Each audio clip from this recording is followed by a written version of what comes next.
ಕಾರವಾರದಲ್ಲಿ ಒಂದು ಬ್ರಿಡ್ಜ್ ಬಿತ್ತು, ಸೇತುವೆ ಬಿತ್ತು. ಆದರೆ ಒಂದೇ ಬ್ರಿಡ್ಜಲ್ಲಿ 2 ಲೈನ್ ಇತ್ತು. ಒಂದೇ ಬ್ರಿಡ್ಜಲ್ಲಿ ಬರೋದು ಮತ್ತು ಹೋಗೋದು ಒಂದೇ ಮಾಡ್ತಾಯಿದ್ರು. ಯಾಕಂದರೆ ಇಲ್ಲಿ ಬ್ರಿಡ್ಜ್ ಒಂದು ಬಿತ್ಕೊಂಡು ಸುಮಾರು 40 ವರ್ಷ ಹಿಂದಿನ ಬ್ರಿಡ್ಜ್ ಬಿತ್ಕೊಂಡು ಪಾಪ ಒಂದು ಲಾರಿ ಕೂಡ ಕೆಳಗೆ ಬಿಟ್ಟು. ಲಾರಿ ಡ್ರೈವರ್ ಕೂಡ ತಮಿಳ್ನಾಡಿದವರು, ಅವರು ಬಚಾವಾಗಿದ್ದಾರೆ ದೇವರ ಕೃಪೆಯಿಂದ.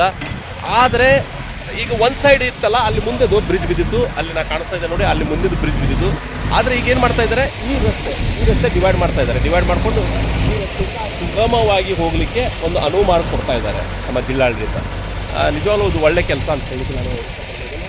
ಇವತ್ತು ಇಲ್ಲಿ ಕಾಮಗಾರಿ ಕೂಡ ಶುರುವಾಗಿದೆ, ಪ್ರಾರಂಭ ಆಗಿದೆ. ಇಲ್ಲಿ ಒಂದು ಈ ಕಾಮಗಾರಿಗೆ ಇದೊಂದು ಡಿವೈಡ್ ಮಾಡಿಕೊಂಡು ಈ ರಸ್ತೆ ಇತ್ತು. ಹೋಗುವುದು ಒಂದು ಬರುವುದು, ಇದು ಹೋಗೋದು ಅಂದರೆ ಗೋವಾದಿಂದ ಕಾರವಾರಕ್ಕೆ ಹೋಗೋದು, ಅದು ಕಾರವಾರಿಂದ ಗೋವಾಕ್ಕೆ ಬರೋದು ಬ್ರಿಡ್ಜ್. ಈ ಡೈವರ್ಟ್ ಮಾಡಿಕೊಡ್ತಾ ಇದ್ದಾರೆ. ಯಾಕೆಂದರೆ ಈ ರಸ್ತೆಯಿಂದ ಬರೋದನ್ನು ಇಲ್ಲಿ ಡೈವರ್ಟ್ ಮಾಡಿಕೊಟ್ರೆ ಎಲ್ಲರಿಗೂ ಅನುಕೂಲ ಅಂತ ಹೇಳಿಕೊಳ್ಳಲಿಕ್ಕೆ